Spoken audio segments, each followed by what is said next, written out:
1 Kings 10.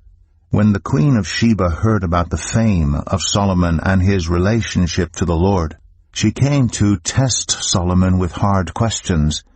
Arriving at Jerusalem with a very great caravan, with camels carrying spices, large quantities of gold and precious stones, she came to Solomon and talked with him about all that she had on her mind. Solomon answered all her questions. Nothing was too hard for the king to explain to her. When the Queen of Sheba saw all the wisdom of Solomon and the palace he had built, the food on his table, the seating of his officials, the attending servants in their robes, his cupbearers, and the burnt offerings he made at the temple of the Lord, she was overwhelmed. She said to the king, "The report I heard in my own country about your achievements and your wisdom is true, but I did not believe these things until I came and saw with my own eyes. Indeed, not even half was told to me. In wisdom and wealth you have far exceeded the report I heard. How happy your people must be, how happy your officials who continually stand before you and hear your wisdom. Praise be to the Lord your God, who has delighted in you and placed you on the throne of Israel. Because of the Lord's eternal love for Israel, he has made you king to maintain justice and righteousness." And she gave the king 120 talents of gold, large quantities of spices, and precious stones. Never again were so many spices brought in as those the Queen of Sheba gave to King Solomon. Hiram's ships brought gold from Ophir, and from there they brought great cargoes of almug wood and precious stones. The king used the almug wood to make supports for the temple of the Lord and for the royal palace, and to make harps and lyres for the musicians. So much almug wood has never been imported or seen since that day. King Solomon gave the Queen of Sheba all she desired and asked for, besides what he had given her out of his royal bounty. Then she left and returned with her retinue to her own country. The weight of the gold that Solomon received yearly was 666 talents, not including the revenues from the merchants and traders and from all the Arabian kings and the governors of the territories. King Solomon made 200 large shields of hammered gold. 600 shekels of gold went into each shield. He also made 300 small shields of hammered gold with 3 minas of gold in each shield. The king put them in the palace of the forest of Lebanon. Then the king made a great throne covered with ivory and overlaid with fine gold. The throne had 6 steps, and its back had a rounded top. On both sides of the seat were armrests, with a lion standing beside each of them. 12 lions stood on the 6 steps, one at either end of each step. Nothing like it had ever been made for any other kingdom.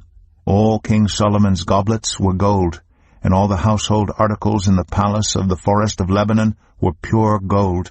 Nothing was made of silver, because silver was considered of little value in Solomon's days. The king had a fleet of trading ships at sea along with the ships of Hiram. Once every 3 years it returned, carrying gold, silver, and ivory, and apes and baboons. King Solomon was greater in riches and wisdom than all the other kings of the earth. The whole world sought audience with Solomon to hear the wisdom God had put in his heart.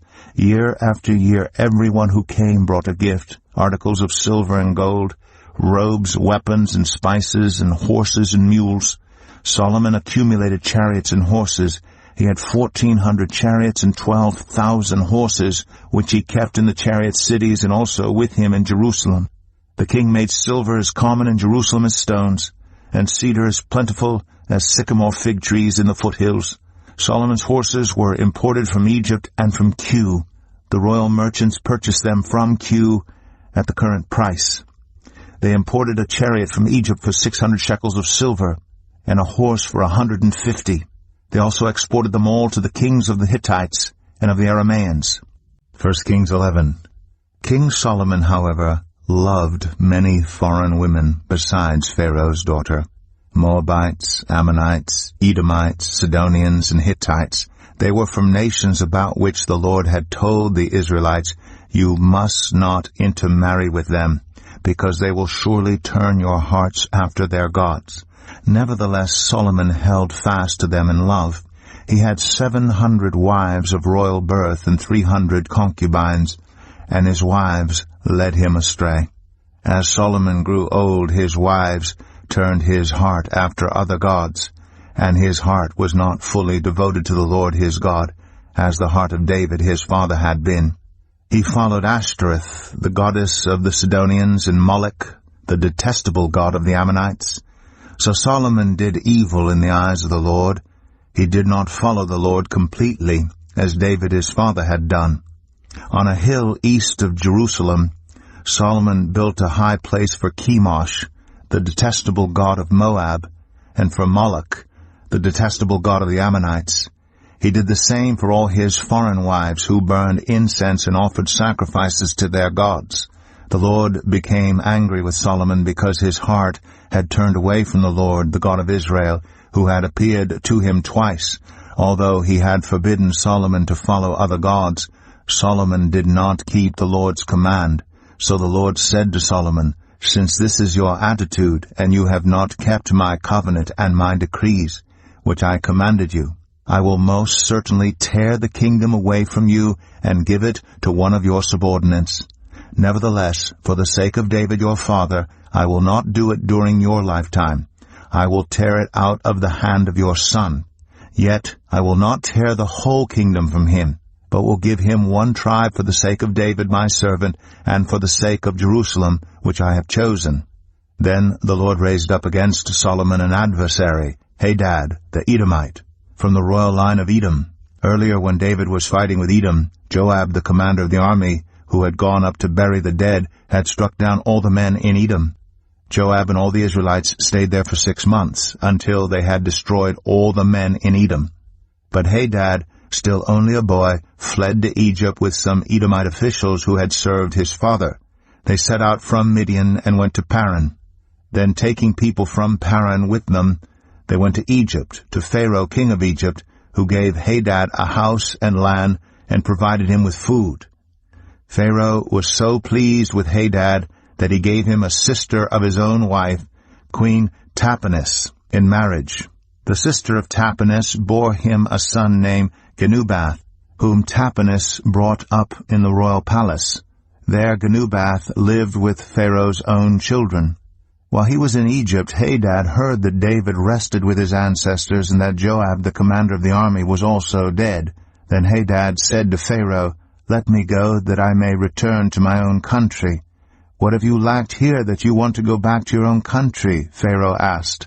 "Nothing," Hadad replied, "but do let me go."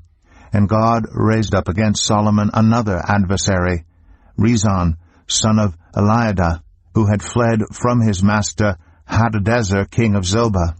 When David destroyed Zobah's army, Rezon gathered a band of men around him and became their leader. They went to Damascus, where they settled and took control. Rezon was Israel's adversary as long as Solomon lived, adding to the trouble caused by Hadad. So Rezon ruled in Aram and was hostile toward Israel. Also Jeroboam, son of Nebat, rebelled against the king. He was one of Solomon's officials, an Ephraimite from Zeradah, and his mother was a widow named Zeruah. Here is the account of how he rebelled against the king. Solomon had built the terraces and had filled in the gap in the wall of the city of David his father. Now Jeroboam was a man of standing, and when Solomon saw how well the young man did his work, he put him in charge of the whole labor force of the tribes of Joseph.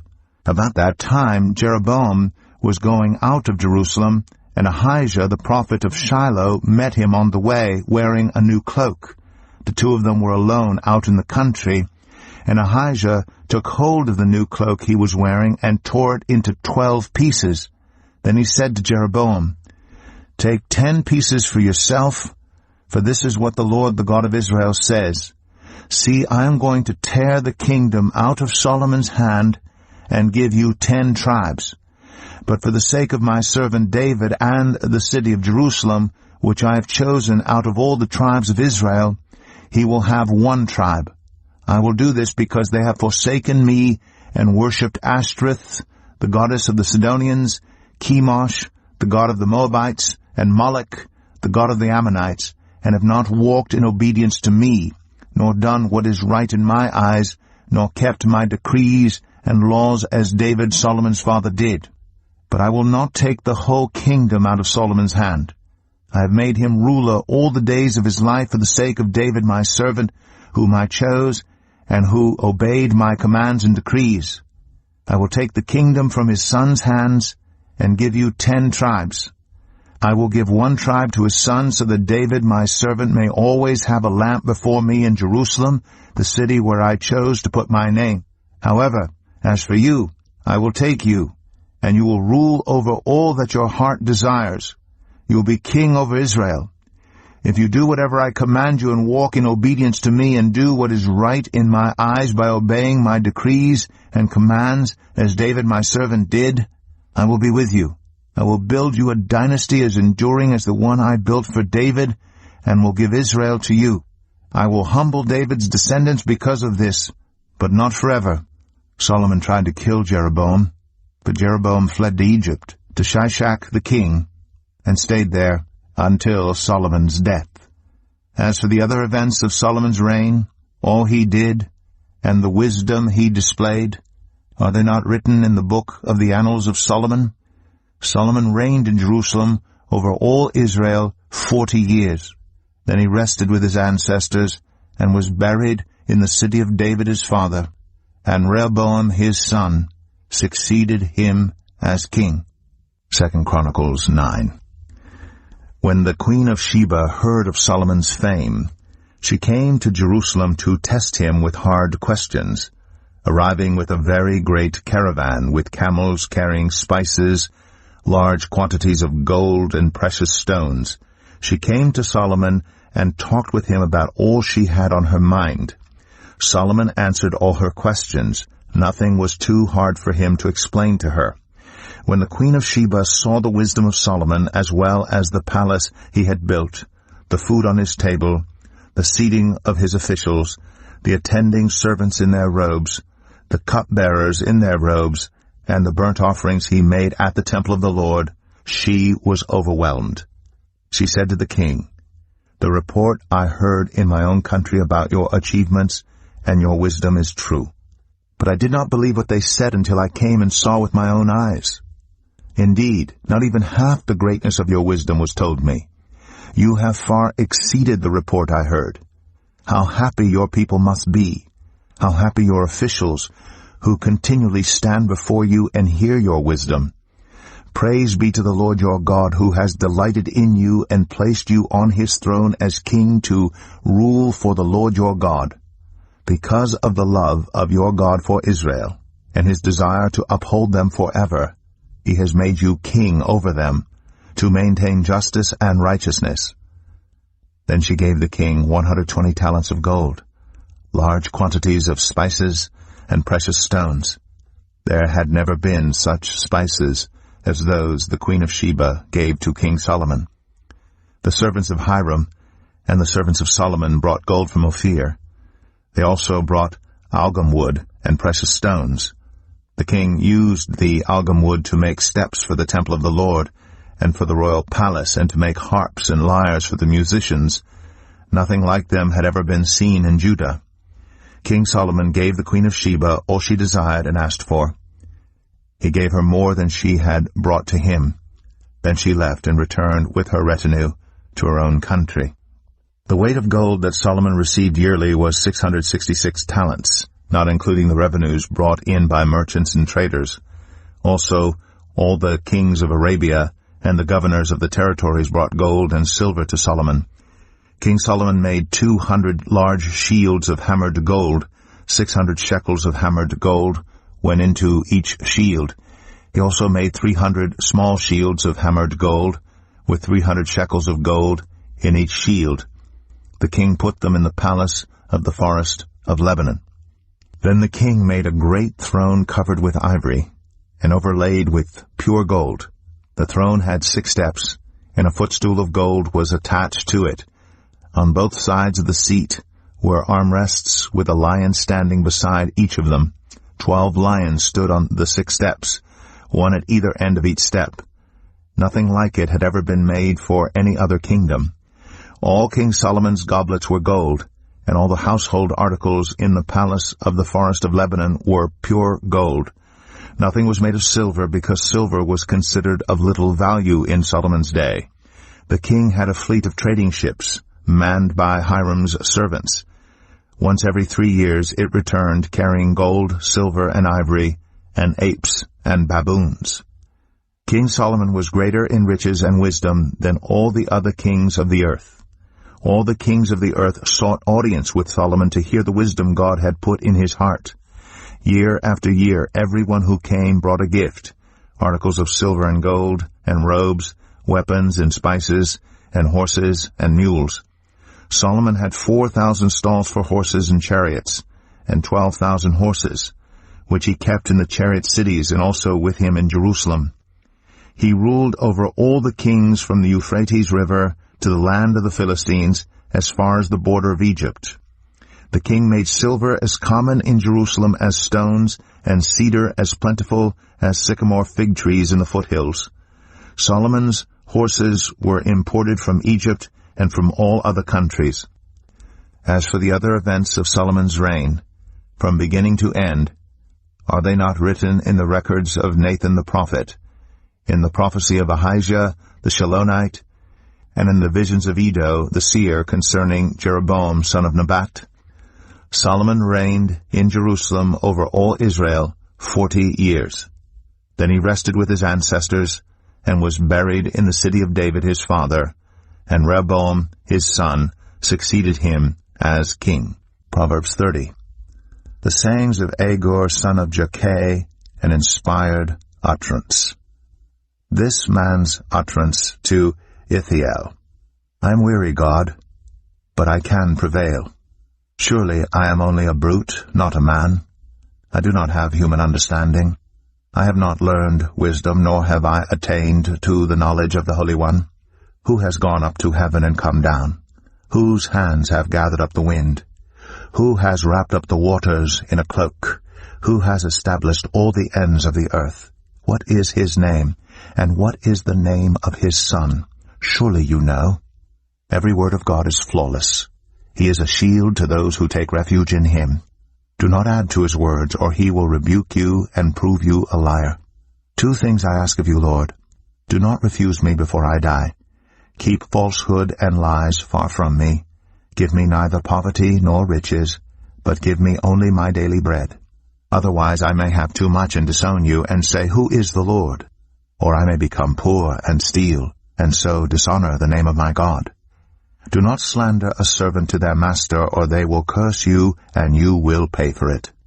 There are those who curse their fathers, and do not bless their mothers, those who are pure in their own eyes, and yet are not cleansed of their filth, those whose eyes are ever so haughty, whose glances are so disdainful, those whose teeth are swords, and whose jaws are set with knives, to devour the poor from the earth, and the needy from among mankind. The leech has 2 daughters. Give, give, they cry. There are 3 things that are never satisfied, 4 that never say enough: the grave, the barren womb, land, which is never satisfied with water, and fire, which never says enough. The eye that mocks a father, that scorns an aged mother, will be pecked out by the ravens of the valley, will be eaten by the vultures. There are 3 things that are too amazing for me, 4 that I do not understand: the way of an eagle in the sky, the way of a snake on a rock, the way of a ship on the high seas, and the way of a man with a young woman. This is the way of an adulterous woman. She eats and wipes her mouth and says, I've done nothing wrong. Under 3 things the earth trembles, under 4 it cannot bear up: a servant who becomes king, a godless fool who gets plenty to eat, a contemptible woman who gets married, and a servant who displaces her mistress.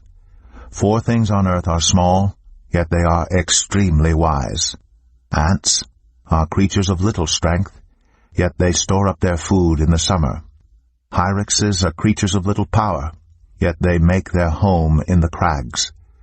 Locusts have no king, yet they advance together in ranks. A lizard can be caught with the hand, yet it is found in kings' palaces. There are 3 things that are stately in their stride, 4 that move with stately bearing: a lion, mighty among beasts, who retreats before nothing, a strutting rooster, a he-goat, and a king secure against revolt. If you play the fool and exalt yourself, or if you plan evil, clap your hand over your mouth. For as churning cream produces butter, and as twisting the nose produces blood, so stirring up anger produces strife. Proverbs 31. The sayings of King Lemuel, an inspired utterance his mother taught him. Listen, my son. Listen, son of my womb. Listen, my son, the answer to my prayers. Do not spend your strength on women, your vigor on those who ruin kings. It is not for kings, Lemuel. It is not for kings to drink wine, not for rulers to crave beer, lest they drink and forget what has been decreed, and deprive all the oppressed of their rights. Let beer be for those who are perishing, wine for those who are in anguish. Let them drink and forget their poverty, and remember their misery no more. Speak up for those who cannot speak for themselves, for the rights of all who are destitute.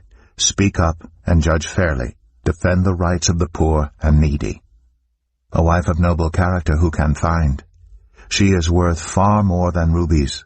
Her husband has full confidence in her, and lacks nothing of value. She brings him good, not harm, all the days of her life. She selects wool and flax and works with eager hands. She is like the merchant ships bringing her food from afar. She gets up while it is still night. She provides food for her family, and portions for her female servants. She considers a field and buys it. Out of her earnings she plants a vineyard. She sets about her work vigorously. Her arms are strong for her tasks. She sees that her trading is profitable, and her lamp does not go out at night. In her hand she holds the distaff and grasps the spindle with her fingers. She opens her arms to the poor and extends her hands to the needy. When it snows, she has no fear for her household, for all of them are clothed in scarlet. She makes coverings for her bed. She is clothed in fine linen and purple. Her husband is respected at the city gate, where he takes his seat among the elders of the land. She makes linen garments and sells them, and supplies the merchants with sashes. She is clothed with strength and dignity. She can laugh at the days to come. She speaks with wisdom, and faithful instruction is on her tongue. She watches over the affairs of her household and does not eat the bread of idleness. Her children arise and call her blessed. Her husband also, and he praises her. Many women do noble things, but you surpass them all. Charm is deceptive, and beauty is fleeting. But a woman who fears the Lord is to be praised. Honor her for all that her hands have done, and let her works bring her praise at the city gate.